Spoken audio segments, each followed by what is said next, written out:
it's Macy, and this is my review of Pokémon Sword and Shield.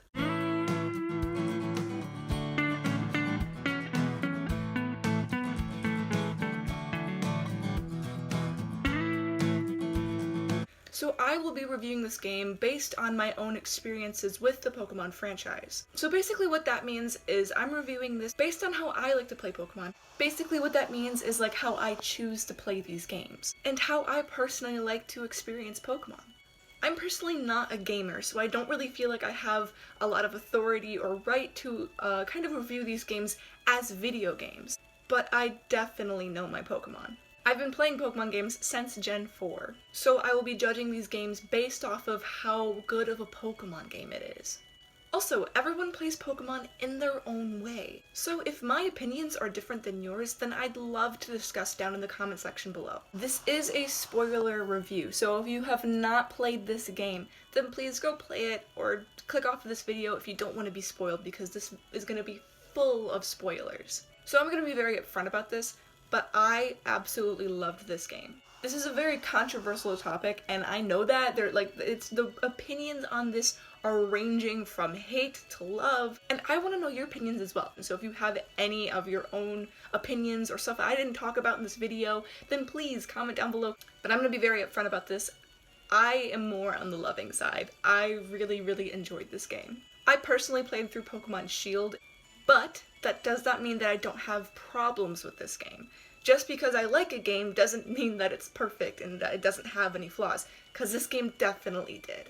Okay, first I'm going to address the national dex, and that I know that that was one of the most controversial opinions that people had on this. For those of you who don't know, you probably do, but just to give some background, this game did not have a national dex. It didn't have every single Pokemon that's ever existed from the other regions. There were some, they were like handpicked by the creators of the games, so not everything was in here, and a lot of people had problems with that. Just a lot of people were upset over the fact that not every Pokemon was going to be in this game. But for me personally, I had no problem with this. The reason why I didn't have a problem with this is because I only really like catching the new Pokemon specific to that region. And my team is normally only based on the Pokemon in that region. Sometimes I don't do that, but for the most part, I only like to play with new Pokemon. So the fact that not every single Pokemon was in this game didn't really upset me. My absolute favorite thing about this game was the visuals. Now again, this was a very controversial thing because a lot of the backgrounds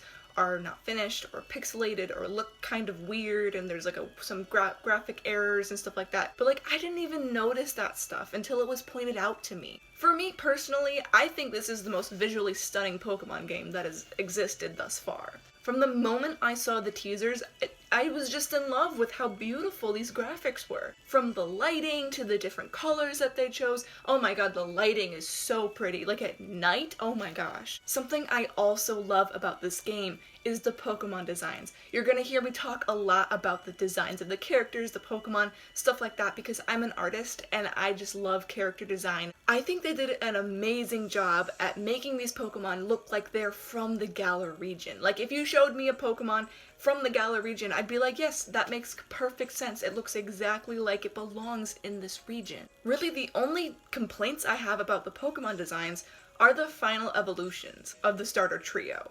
For me personally, I really care about how my Pokemon look together and how they look just in general, and the final evolutions just did not do it for me. They just did not look good in my opinion, and it kind of disappointed me.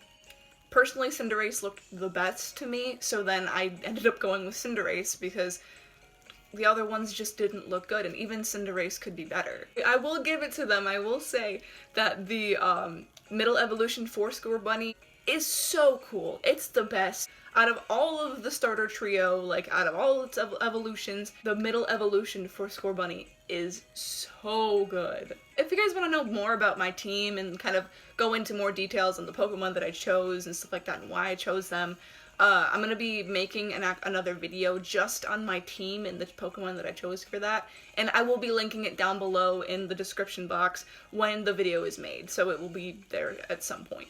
Now let's talk about the characters. I personally really liked Hop.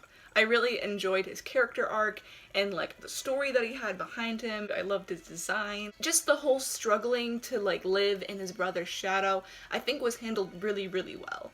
Leon was okay. I liked him for the story. I think he fit really well in the plot and kind of interacting with the other characters, obviously.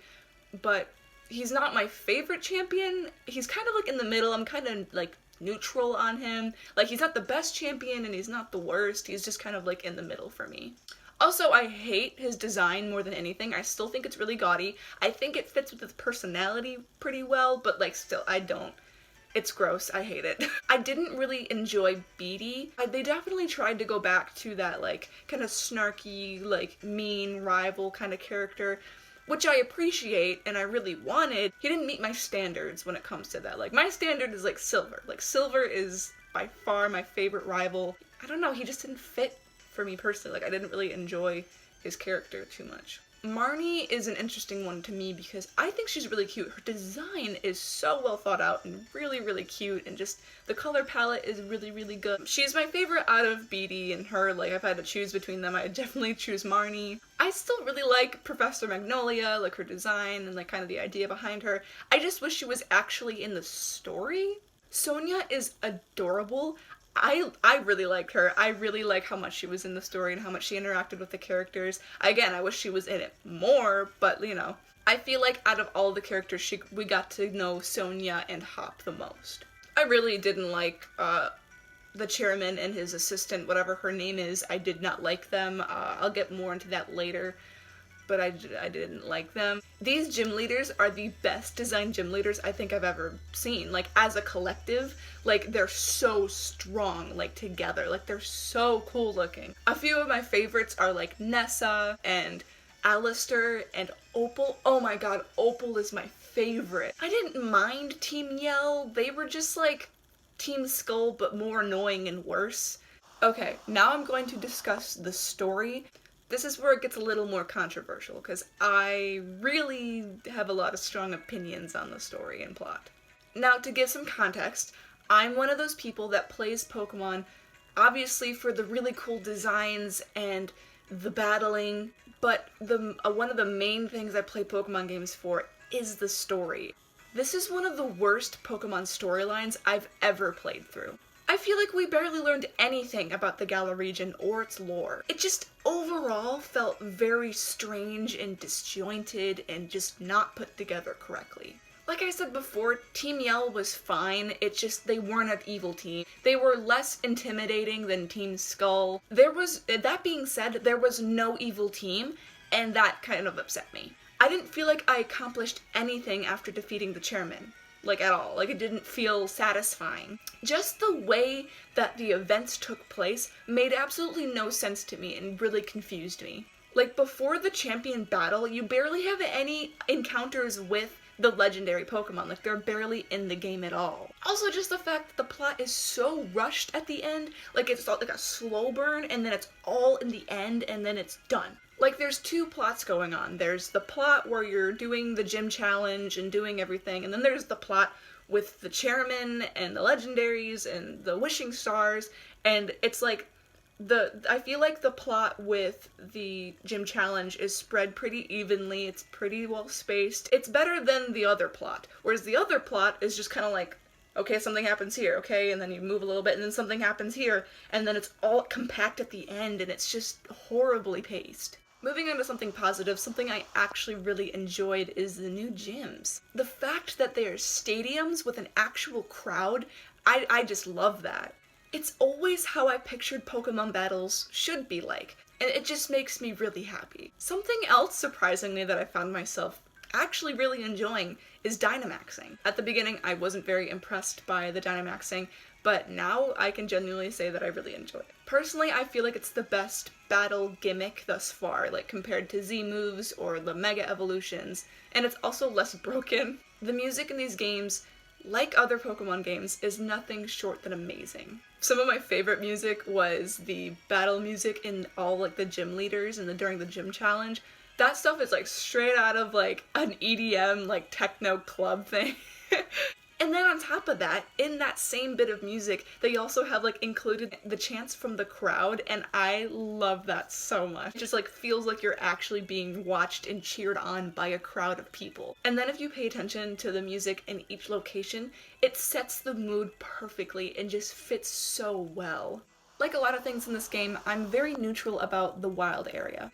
I only really ever used it to train and didn't really spend a lot of time there. And I know a lot of people really like the wild area, and I can see why. Just in the terms of how I personally play Pokemon, it just wasn't my cup of tea. Like, I understand why people like it, it's just not my favorite thing. Something I really did enjoy, though, about the wild area is being able to see Pokemon in the overworld and seeing how they react to me walking past them. That just goes for the normal routes as well. It just makes the games feel more real and the Pokemon world feel more alive.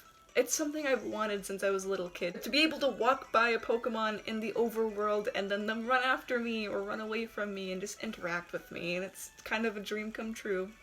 I really enjoyed the post-game. I like the plot a lot better. It's better than anything with the chairman. I just feel like the two brothers just made so much sense as antagonists. The plot of the post-game just felt really nostalgic to me, and it kind of reminded me of the old Pokemon games. I don't know, just from the plot twist with the lab assistant to the complete absurdness of the two brothers, and the fact that the plot actually revolved around the legendaries. Also, Hop's arc finally coming to a close in a really wholesome way. I don't know, I just really enjoyed it. I still feel like though we've learned close to nothing about the lore of Galar, just kind of skimming the surface, and I want to know more. So in conclusion, a lot of things in this game I'm very neutral on. Like some of the characters and some of the game mechanics and stuff like that. I'm just very neutral on it. The only thing I didn't really enjoy was the plot with the chairman. Either I was neutral on something or I really enjoyed it, other than the plot with the chairman. Is this my favorite Pokemon game? No, it's definitely not close to my favorite Pokemon game. But did I think that this was a good first mainline game on the Switch? Yes, I think it was. I think that this was a good test run for the people at Game Freak and the people who designed these games.